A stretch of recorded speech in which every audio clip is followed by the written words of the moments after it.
Alright, so example 2 says to solve and check. So how do we solve when we have a bunch of fractions?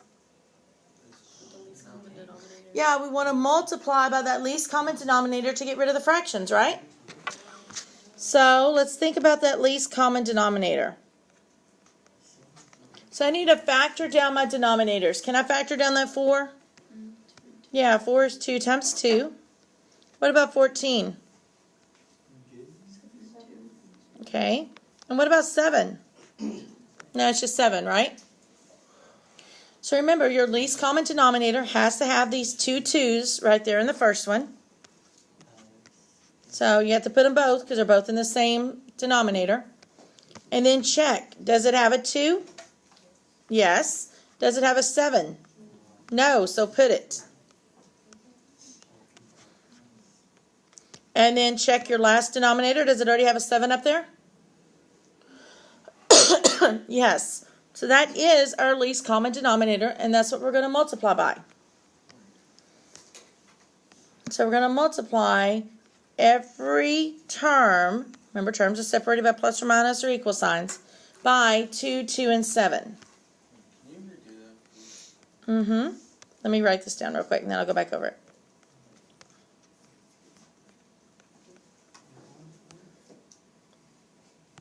Alright, so now we're going to go through here. Excuse me. So my first fraction, I have that 2 times 2 times 7 times x minus 3 over 2 times 2. The two 2's are going to cancel, and I'm left with 7 on the outside and x minus 3 on the inside. So 7 times x minus 3, and then it has an equal to. The second fraction, we have a 2 and a 7 on bottom, so those are going to cancel. I'm left with a 2 on the outside and the 5 on the inside. Bring down your minus sign. The last fraction there, your 7 is going to cancel. I'm left with 2 2's on the outside and x plus 5 on the inside.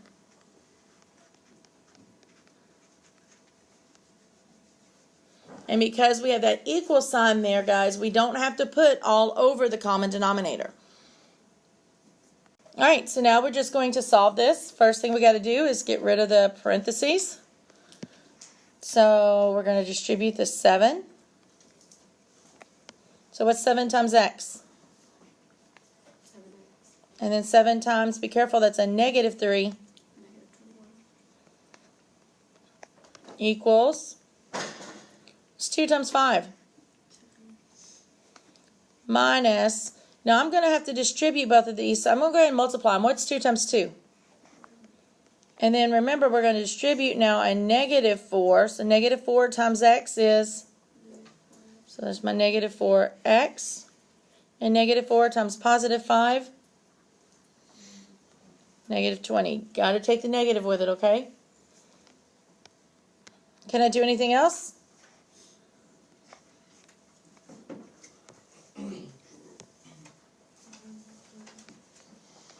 I've got like terms on the right side, don't I? So I'm going to bring down my 7x minus 21 equals, what's 10 minus 20? Negative 10 minus 4x. And now we just have to solve for x. Now remember, it doesn't matter which side you put your x's on, just as long as your x is on one side, your non-x's are on the other. So what do you want to do first? Okay, add the 4x.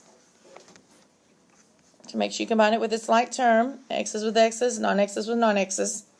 So 7x plus 4x is, good, bring down your minus 21 equals, bring down your negative 10, and your 4x is canceled.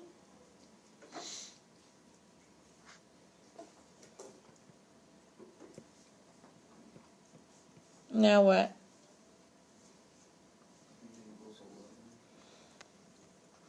So add the 21. And so 11x equals 11. Now what? Yeah, divide by the 11 on the 11 from in front of the x, and we get x equals 1.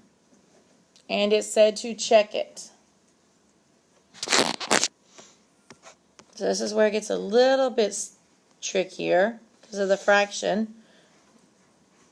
So we know it's x minus 3 over 4 equals 5 over 14 minus x plus 5 over 7. I'm just rewriting it because it's kind of messy where I had circled and all that kind of stuff there.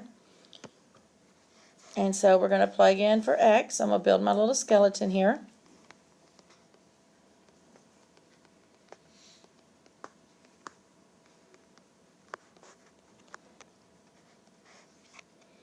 And what are we plugging in?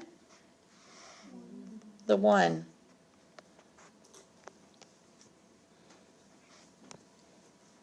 Work one side and then work the other side, okay? So on the left side there, on top I've got 1 minus 3, which is negative 2, and it's still over 4.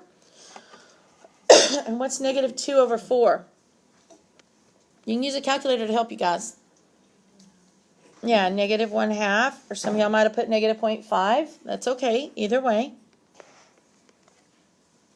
Now let's go work on the right side. First thing, I can't do anything with that 5 over 14, so I'm going to bring it down. Minus, here, what's 1 plus 5? Over 7. Now, we can subtract these. Before, we would have had to find our least common denominator, but I told you now I'll let you use those calculators, right? Now, remember, when you put fractions in your calculator, you ought to put it in parentheses just to be safe. So if you need a calculator, better go grab one. Oh, let me see. I got a couple in my desk. Let me pause the recording here. All right, so we put that in our calculator. Somebody else said negative 0.5. Is that equal? Is negative 1/2 equal to negative 0.5? Yeah, you could change it to a fraction. You could change the other one to a decimal. It doesn't matter, okay? So negative 1/2 is equal to negative 0.5 is negative 1/2. So 1 is our solution.